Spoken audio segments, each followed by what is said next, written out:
ભગવાન શ્રી કૃષ્ણના લીલા ચરિત્ર ચાલે છે. ભગવાન શ્રી કૃષ્ણના લીલા ચરિત્રમાં આગળ વધીએ તો છકડાનો મોટો અવાજ થયો અને કાનુડાએ લત મારીને છકડાને ઉથલાવી નાખ્યો અને એ છકડાની નીચે ઉત્કચ નામનો રાક્ષસ ચીપલાઈને મરી ગયો. હવે ઉત્કચને તો કોઈ જોઈ ન શક્યું, કારણ કે એનું શરીર જ નહોતું, એ અદ્રશ્ય હતો. એને શ્રાપ જ એ પ્રકારનો લાગ્યો હતો. તો છકડો ઉઠલે, એના અંદરના માટલા ફૂટે અને દહીં ચારે તરફ વેરાઈ જાય એટલે અવાજ તો થવાનો છે. એટલે બહુ મોટો અવાજ થયો ને એટલે નંદ બાબા અને એ બધા છે ને દોડતા આવે છે.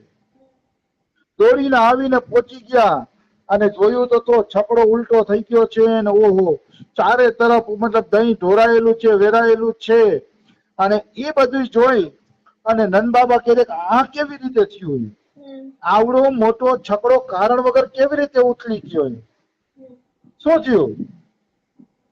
તો ઓલા નાના નાના છોકરા રમતા હતા ને એમ કહેતા હતા કે નંદ બાબા કાકા કાકા, એ કે ભાઈનું એવું કે કાનુડો પગ ઊંચા નીચા કરતો હતો ને તો કાનુડાના પગનો અંગૂઠો આ છકડાને લાગી ગયો અને જેવો અંગૂઠો લાગ્યો ને એવો છકડો ઉથલી પડ્યો. છોકરા એમ કહે છે. નંદ બાબાને વિશ્વાસ ન આવ્યો. નંદ બાબા કે આ છોકરાઓ છે ને એનું મતલબ ખસકી ગયું છે, ચક્રમ થઈ ગયા છે. કઈ આવડો અમથો નાનકડો છોકરો થોડો કઈ આવડો મોટો છકડો ઉથલાવી શકે? એટલે નંદ બાબાને વિશ્વાસ આવ્યો નહીં. કોઈને વ્રજવાસીને વિશ્વાસ આવ્યો નહીં. તો શા માટે વિશ્વાસ ન આવ્યો? તો કે કૃષ્ણના પરાક્રમ અને કૃષ્ણમાં જે શક્તિ હતી એ શક્તિને વાસ્તવમાં કોઈ જાણતું નહોતું. અને ભગવાનની શક્તિને કોણ જાણી શકે? ભગવાન જેને જણાવે એ જ વ્યક્તિ ભગવાનની શક્તિને જાણી શકે. બીજા કોઈ ભગવાનની શક્તિને જાણી શકતું નથી. એ પાકું છે, એ ફાઇનલ છે. આવી વસ્તુ છે. તો ભગવાનની અનંત શક્તિ છે. એ પગના અંગૂઠાથી ટકલી આંગળી ઉપર ગિરિરાજ ઉપાડે તો પગના અંગૂઠાથી છકડાને ઉલટી નાખવું એના માટે શું મોટી વાત છે? કઈ મોટી વાત નથી. એટલે છોકરાઓની વાતોને આ લોકો માનતા નથી અને વાત ત્યાં રપે તપે થઈ જાય છે અને કોઈ ધ્યાન દેતું નથી. અને નંદ બાબા તો ભગવાનની આરતી કરે છે, દીવાબત્તી કરે છે ને બ્રાહ્મણોને દાન આપે છે કે મારા દીકરાની આયુષ્ય વધી જાય અને એને કોઈ અલાઈ બલાઈ નડતી હોય ને તો એ અલાઈ બલાઈ વહી જાય. એટલા માટે નંદ બાબા દીવાબત્તી આરતી ને એવું બધું કરે છે. હવે એક દિવસ શું થયું? યશોદાજી પોતાના દીકરા કૃષ્ણ ભગવાનને ખોળામાં લઈને રમાડતા હોય છે. ઘરમાં કઈ કામ હતું નહીં એટલે ઓસરીમાં બેસીને ખોળામાં લઈ અને કૃષ્ણ ભગવાનને રમાડતા હતા યશોદાજી. એને ખૂબ લાડ લડાવતા હતા કાનુડાને. ત્યાં અચાનક ભગવાન કૃષ્ણ પર્વતની સમાન ભારે થઈ ગયા. ભાઈ તો સાક્ષાત પૂર્ણ પુરુષોત્તમ પરમેશ્વર છે. અનંત બ્રહ્માંડો તો એના એક રૂવાડામાં ઉડે છે એટલે પોતાનો વજન વધારવો એના માટે શું મોટી વાત છે? જ્યાં અનંત બ્રહ્માંડો એના રૂવાડામાં ફરતા હોય છે અહીંયા થોડોક વજન વધારવો એ કોઈ બહુ મોટી વાત નથી કાનુડા માટે.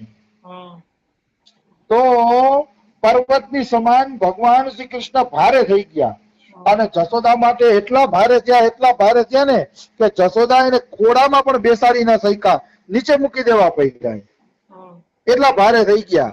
આપણે એમ થાય કે લે આવા બધા ભારે કેમ કૃષ્ણ ભગવાન થઈ ગયા હશે? તો કે ભગવાન કૃષ્ણએ પોતાની દિવ્ય દ્રષ્ટિથી જોઈ લીધું કે મને મારવા માટે એક રાક્ષસ આવે છે, કંસનો મોકલેલો. એનું નામ છે તૃણાવર્ત. એ તૃણાવર્ત રાક્ષસ વંટોળિયાના રૂપમાં હતો. એટલે એને જોઈ લીધું કે તૃણાવર્ત મને મારવા માટે આવે છે. એટલે ભગવાનને ખબર હતી કે જો જશોદા મને આમને આમ લાડ કરતી હશે અને તૃણાવર્ત મને આકાશમાં ઉડાડી હશે ને તો જશોદાને તકલીફ પડશે. એટલે જશોદાને તકલીફ ન પડે એટલા માટે કૃષ્ણ ભગવાને વજન વધારી દીધો કે કે જેથી જશોદા પોતાના ઘરમાં વહી જાય અને તૃણાવર્તને મોકો મળી જાય, કાનુડાને તૃણાવર્તને મારવાનો મોકો મળી જાય.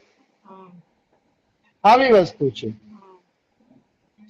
એટલે પછી આ રીતે કૃષ્ણ ભગવાને લીલા માટે વજન વધારી દીધો. અને રસિક આચાર્ય કવિ કર્ણપુરજી તો એવું લખે છે કે કૃષ્ણ ભગવાને વજન એટલે વધાર્યો કે કૃષ્ણને ગગન વિહાર કરવાની ઈચ્છા થઈ કે થોડીક વાર હું આકાશમાં જઈને ફરું. કૃષ્ણને ગગન વિહારની ઈચ્છા થાય છે તો કે તૃણાવર્ત આવે છે તો એની સાથે થોડીક વાર આકાશમાં વિહાર કરી લઉં, પછી પાછો નીચે આવી જાય. એ ગગન વિહાર કરવાની ઈચ્છા થઈ ને એટલે ભગવાન કૃષ્ણએ વજન વધારી દીધો કે જશોદા નીચે મૂકે તો હું થોડીક વાર ગગન વિહાર કરી આવું. આ બધી લીલા તો કૃષ્ણની જ છે. પૂર્ણ પુરુષોત્તમ પરમેશ્વર છે, સાક્ષાત ભગવાન છે, એટલે એના માટે આ કોઈ આશ્ચર્યની વાત નથી. એ બધું કરી શકે. રાક્ષસ આવે છે તો લ્યો મનમાં જરાય બીકે નથી, અમુકની લીલા કરે છે ભગવાન કૃષ્ણ. એટલે કૃષ્ણ બધી લીલા કરી શકે એવા સમર્થ છે. તો વાત એવી છે કે કૃષ્ણ ભારે થઈ ગયા એટલે જશોદાએ એને નીચે મૂકી દીધા. નીચે મૂકી અને જશોદાજીએ પુરુષોત્તમનું સ્મરણ કર્યું, નારાયણનું સ્મરણ કર્યું કે મારા દીકરાની રક્ષા કરજો. એની અંદર આવું શું ફેરફાર થાય છે કઈ ખબર નથી પડતી. અનેક રાક્ષસો મારવા આવે છે, ક્યારેક જાડો થઈ જાય ને ક્યારેક પાતળો થઈ જાય ને આમ તેને ક્યારેક ભારે થઈ જાય. હે નારાયણ મારા બાળકની રક્ષા કરજો. જશોદા તો બિચારા ભોળા હતા ને એટલે વાતે વાતે નારાયણને યાદ કરે. પછી બાળકને જમીન ઉપર મૂકીને જશોદાજી ઘરના કામ કરવા અંદર ગયા. પછી જશોદાજી કામ કરતા કરતા વિચારે છે કે મારા દીકરામાં પહાડ જેવું ભારીપન ક્યાંથી આવી ગયું. પહાડ જેવું ભારેપન મારા દીકરાની અંદર ક્યાંથી આવ્યું કઈ ખબર પડતી નથી. પણ આ રહસ્ય જશોદાએ કોઈને બતાવ્યું નહીં. રહસ્ય એટલે ન બતાવ્યું, એને એમ કે કઈક મને ભ્રમ થઈ ગયો હશે એટલે આ કોઈ રહસ્ય બતાવ્યું નહીં એને. ત્યાં તો તૃણાવર્ત આવી ગયો છે. વંટોળિયાના રૂપમાં તૃણાવર્ત આવી અને આખા વ્રજમાં આંધી ફેલાવી દીધી. આખા વ્રજમાં એવી ધૂળ ઉડાડી ને કે બધા દેખતા બંધ થઈ ગયા. મતલબ આંખમાં ધૂળ પડે અને કઈ દેખી ન શકે એવી દશા તૃણાવર્તે કરી. મતલબ આખા ગામમાં એટલી ધૂળ ઉડાડી ને કે કોઈને આંખ ખોલવું મુશ્કેલ થઈ ગયું. થોડીક વાર માટે તો આખા ગોકુળમાં અંધારું છવાઈ ગયું. તૃણાવર્તનો ભયંકર શબ્દ થવા માંડ્યો અને 2 ઘડી સુધી બધાની આંખમાં ધૂળ રહી. 2 ઘડી સુધી પછી 2 ઘડી પછી ધૂળ ઓછી થઈ ને એટલે યશોદાજી બારે આવ્યા કે મારો લાલો બારે સૂતો તો જરાક જોઈ લઉં કે શું થયું છે. તો જશોદાજી બારે આવ્યા ને તો એને જોયું તો લાલો યા નહોતો. બધા જોવે છે, ઘરમાં ચેક કરે છે, બારે ચેક કરે છે, પણ લાલો ક્યાંય હતો નહીં. લાલાને ન જોઈ અને જશોદાને અતિશય દુઃખ થાય છે. જશોદાજી તો મૂર્છિત થઈને પૃથ્વી ઉપર પડી ગયા. હા કૃષ્ણ, હા કૃષ્ણ એમ કેતા કેતા મૂર્છિત થઈને પૃથ્વી ઉપર પડી જાય છે. જશોદાજી વિલાપ કરવા માંડે છે. એવું લાગે કે જાણે કોઈ મા પાસેથી વાછડાને અલગ કરી દીધું હોય. એવી રીતે જશોદાજી ક્રંદન કરે છે. પ્રેમ અને સ્નેહના કારણે જશોદાજી વ્યાકુળ થઈ જાય છે. ત્યાં તો આજુબાજુમાંથી ગોપિયા આવી ગઈ અને ગોપીએ રોવા માંડી કરી, જશોદા તે તારા લાલાનું ધ્યાન શું કામ ન રાખ્યું? તને આટલી ભાન નથી પડતી કે તે લાલાનું ધ્યાન ન રાખ્યું? આ અને તેને જશોદાને વઢવા માંડે છે. જશોદાને વઢે છે કે આવું થોડું તારે કરાય, લાલાનું ધ્યાન તો રખાય ને. જશોદાને વઢે છે પણ પછી એમ કહે છે કે ભાઈ વઢવાનું પછી કરજો, પેલા લાલાને ગોતો. લાલો ક્યાં છે? લાલો ક્યાં છે?